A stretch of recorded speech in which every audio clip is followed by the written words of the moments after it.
Hello, this is Molly Reamer with our Rituals of Returning Herbal Ally and Ally in general video for May. The holiday is Beltane, the goddess we are honoring is Bast, and we have an Herbal Ally of Marshmallow, and also I am choosing to use Catnip as well as an offering to Bast.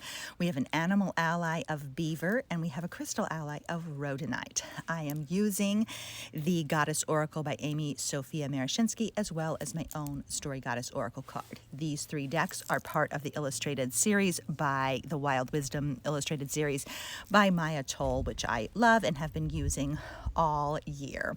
So we're actually going to start with a little section, just a little introduction to Bast from the book Goddess Days, which, as I've noted before, has been re-released as in a different format. This one was hard to find, used to be part of Goddess in a Box, and it's been re-released as of September, I believe, of last year. So this book is actually available in a different format now, which is super exciting to me because I use this a lot. It has a lot of obscure goddesses in it, which I find really helpful. I don't usually draw upon obscure goddesses per se, but I love how the goddesses, there's a whole breadth of goddesses in there. They're not just the most popular ones.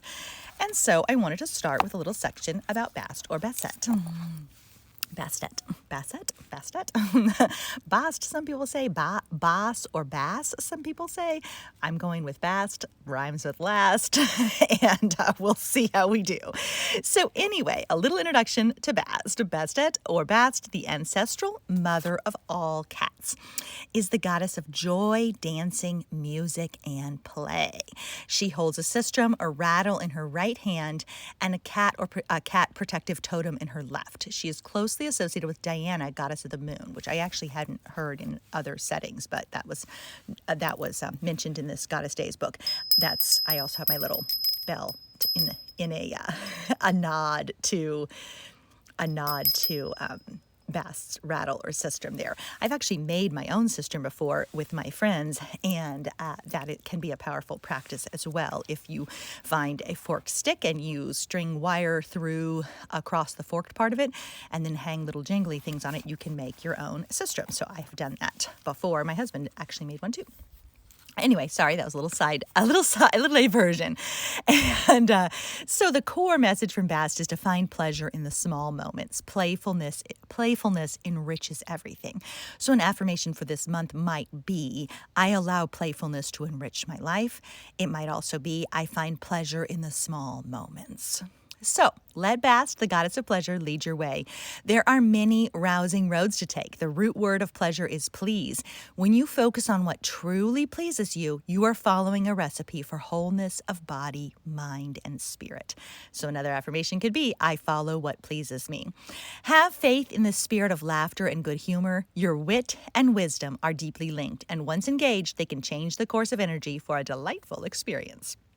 Whenever you think of Bast, smile, smirk, and twitch your ears.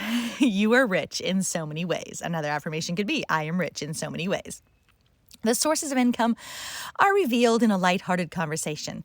Understand the sacred nature of the cattywampus way, embracing the tender beauty in what is lopsided, imperfect, worn, old, and simple. So another affirmation could be, I understand the sacred nature of the cattywampus way, or I walk the cattywampus way. I love that little connection there to that word, cattywampus. And I embrace the tender beauty in the imperfect. I embrace the tender beauty in the imperfect. Find snuggling comfort in Bast's lap of joy. The simplest things, usually within reach, are the most refreshing. Play old music and dance with a broom. Reread a favorite book. Welcome this eternal and refreshing moment. Imagine being her kitten. Let this delightful mother cat lick you well. All acts of love and pleasure are my rituals. And then there's some affirmations that the author includes. I am playful. I dance in the love light of a benevolent mother goddess. I dance in the love light of a benevolent mother goddess.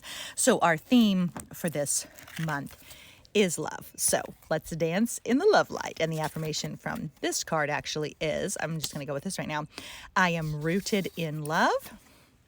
And a reminder, I pause and return to center. I breathe deep and listen. I lay a hand against my heart and choose. These things will lead me into a life I love. These things will lead me into a life I love. So we're going to go ahead and look at the Bast card from the Goddess Oracle now. I'm going to get into my little pile of catnip under there for Bast. So again, the spirit of play. So in Amy's deck, she too associates Bast with the spirit of play. So I allow myself to play could be another good affirmation for this month, and a practice could be to simply play. So a little message from Bast here. I swirl and twirl, I hide and seek, romping and ranging, funning and frolicking. My opportunities for self-amusement are endless, and the pleasure that it gives me makes me purr. Life's challenges never stop me, for I know how to hold myself with play. I know how to hold myself with play. In Egypt, Bast, and she goes with the Bast pronunciation, Bast, the cat-headed goddess, and Sekhmet, the lion-headed goddess, represent two powerful aspects of the sun, the life-giving, pleasurable aspect and the burning, destroying aspect. Bast rules pleasure, joy, music, dance, health, healing, the moon, and of course, cats. Bast bats at you with her paw to urge you to come and play with her. It is time to divert yourself with something that is amusing, fun, and totally recreational. Has play been a low priority for you? Do you know how to play? What does play mean to you? Perhaps you have been working so hard that you've forgotten to give yourself a play break. Bast tells you the way to nurture wholeness lies in engaging in play. It is time to discover the ways you are able to play and do it. So there's also a little guided meditation, which I will record for you separately, and that will be available in the Goddess Magic Mystery School about playtime with Bast. Okay, so I'm going to scoot this one over a little bit so we can explore our allies. And we're going to start with our Herbal Ally. And the Herbal Ally, so in addition, we do have Catnip as a supplemental Herbal Ally, but our core Herbal Ally here is actually Marshmallow. My kids were like, hey, is Marshmallow actually an Herbal Ally? And yes, it is. Marshmallow, the original flavoring. Marshmallows today are not flavored with actual marshmallow, but marshmallow root was how they used to make marshmallows and how they flavored marshmallow. So you can even get marshmallow tea, like marshmallow is a herb that you can use in the modern day. And so this reminds us, the message here is a spoonful of sugar. And so I allow myself to delight in the sweetness of life. I'm just going to add that one right now. I don't know if that's actually in there, but I allow myself to delight in the sweetness of life. So we're going to check in with the illustrated herbiary now. There is nothing Marshmallow would love more than to spend time in your kitchen. She will lean over your shoulder, offering suggestions for adorning your salads and thickening your soups. There is no reason for foul-tasting anything, including medicine, declares the grande dame of dessert. She should know she has been at it since 2000 BCE. And guess where it was first used? Egypt. What a wonderful connection to Bast there. It was originally introduced or used in Egypt. And Egypt, dear, she'll tell you, is a lovely place. I fed pharaohs and gods. She's fed pharaohs and gods since 2000 BCE. Marshmallow is not one to dwell in the past, though. She takes too much joy in bringing ease to the present. Another affirmation could be, I am open to ease in the present, or I bring ease to the present. And there is much work to do. Call on Marshmallow when you need to soften and rediscover sweetness. An affirmation could be, I soften and rediscover sweetness. And so a ritual for this is conscious cookery. I focused a lot in April's little handbook on nourishment, because nourish was the theme. So this is a nice bridge between nourishing in the cauldron of creation and stepping into love and conscious cookery. So she points out that any act can be a ritual if done with intention. Marshmallow remembers the days when baking and medicine weren't far removed from each other. In honor of her long history in the kitchen, create a dish that is deliciously nourishing. As you chop and blend, focus on how this food will nurture those who eat it. Allow yourself to picture the vibrancy that will come with each delectable bite. There's a reason that marshmallow confections were the province of pharaohs in ancient times, because they are time-consuming and difficult to make. The oldest recipes used to call for the sap of the fresh plant, which then underwent a multi-day process before it could be eaten. In the modern day, if you want to use marshmallow, you usually use marshmallow root. Okay, so soften and soothe. Marshmallow's magic is to soften and soothe. When the edges of life are too much, when you feel raw and scraped, picture marshmallow growing in the moist soil of a wetland. Here's a better view of the marshmallow plant. Picture marshmallow growing in the moist soil of a wetland, water eddying gently, softening the hard earth and loosening what's been stuck. What can marshmallow help you soften? Where can you soften? What rough edges are rubbing at your spirit, and how can you soften them? Marshmallow is not scared of processes. She knows sometimes there are many steps to a recipe, and the best flavors are created in layers, step by slow step. So much enjoying that little marshmallow as our herbal ally for this month. And we're going to go ahead and pop. We actually have enough time to pop on over to our crystal ally, our gemstone ally for the month. And in a really powerful nod to the theme of love, we got rhodonite for our crystal ally, and the message here is to heal your heartbeat. And you can see the heart being stitched here by hummingbird, stitched by hummingbird. We can heal our heartbeat. So we'll check in over with Maya about what rhodonite has to teach us and share with us about healing our hearts. When you are feeling calm and centered, your heart beats in an even rhythm. Listening to it becomes self-soothing, helping you remember your personal cadence. But when you're anxious, your heart stutters and skips. This skittish heart sends you deeper into unease and angst. But it's not your heart that's the problem. The problem lies deeper, rooted in the vulnerability that's causing the anxiety. Put your hand on your heart, rhodonite instructs. Close your eyes and feel its beat. For me, this is the most powerful practice in my blessing basket, is to lay a hand against my heart and listen. Once you're in sync with yourself, ask your heart what's feeding its anxiety. To heal your heart, you first need to know how you feel vulnerable. And it is time for this first step. And another one is rhodonite can be used to heal wounds, whether physical or emotional. This is energetic, so to speak. It closes gaps and seals leaks so you can remember how to be whole. An affirmation could be, I remember how to be whole. Your energy body gets leaky in places where it's thin or torn. So a practice for this month might be to consider, kind of sweep your attention around your own energy body. In our Cauldron of Creation month, I talked about sweeping your attention around the interior of your pelvic bowl and seeing what is stuck or stagnant there. And now extend that to your whole overall energy body, all around your entire body. Do you sense any places where it feels leaky, thin, or torn? These holes leave you vulnerable to outside influences and slowly siphon your energy, leaving you feeling scattered, weak, or panicky. Energy follows intention, so sealing your energy can be done with active imagining. First, choose your tool. Will you envision stitching the holes with a needle and thread, taping it with duct tape? It doesn't need to be pretty or fancy. It just needs to feel real to you. Now close your eyes and imagine that you know where every energy leak is. Seal them one at a time, calling on the rosy glow of rhodonite to help you heal. Some emotions are smooth like river rocks and warm like a hearthstone. These are emotions we treasure and return to, letting them remind us of the goodness of the world and the joy of being alive. But other emotions are jagged and rough, and they continue to poke and prod at us until we consciously release them.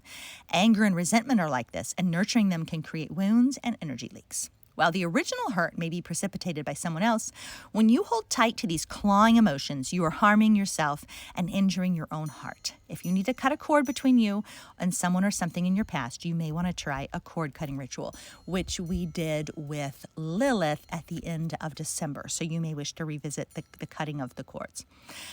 And so some questions to consider. What old wounds are festering? What scars need tending? What fears or resentments are hurting you from the inside out?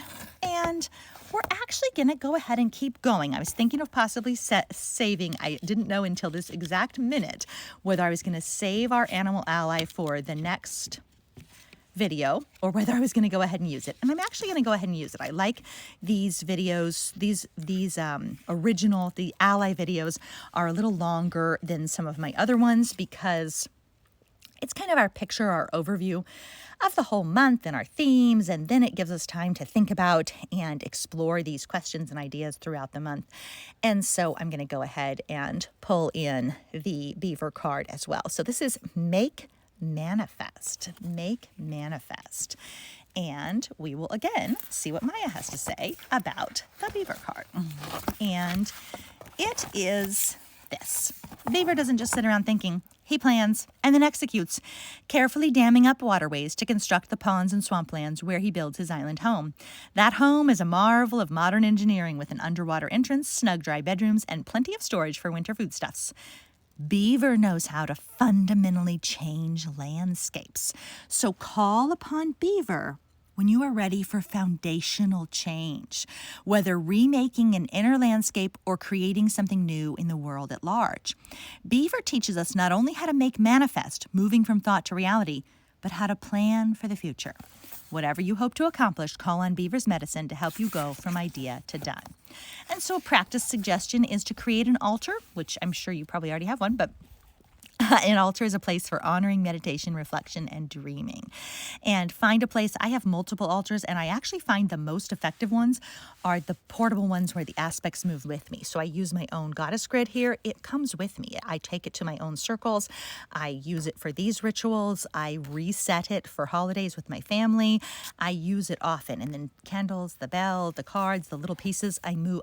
My altar is a evolving, but also it's a living altar. It's used all the time. So you can use many things. You can use an old stump. You can use a windowsill. You can use a corner of your desk. I find that I use tiny altars everywhere. I put goddesses on my computer. I put little stones by my computer. When I'm using it, I take them down when I'm finished. I put things by my bed at night before I go to sleep. I set things up by my yoga mat when I'm doing yoga. It's a portable thing. And so that is, excuse me, an idea of creating that. So if you don't have an altar yet, create space for an altar, and don't worry that it's not big enough or special enough, or it can be a very small corner, and it can really, I highly recommend a portable altar that you engage with, that you reset again and again and again. And that's why I like my own grids so much, because they really contribute to that approach to altar keeping. And so also consider what is sacred to you. Think of your altar as a working space for your spiritual doings, but also think about what is sacred to you in general. Think about what is sacred to you in general.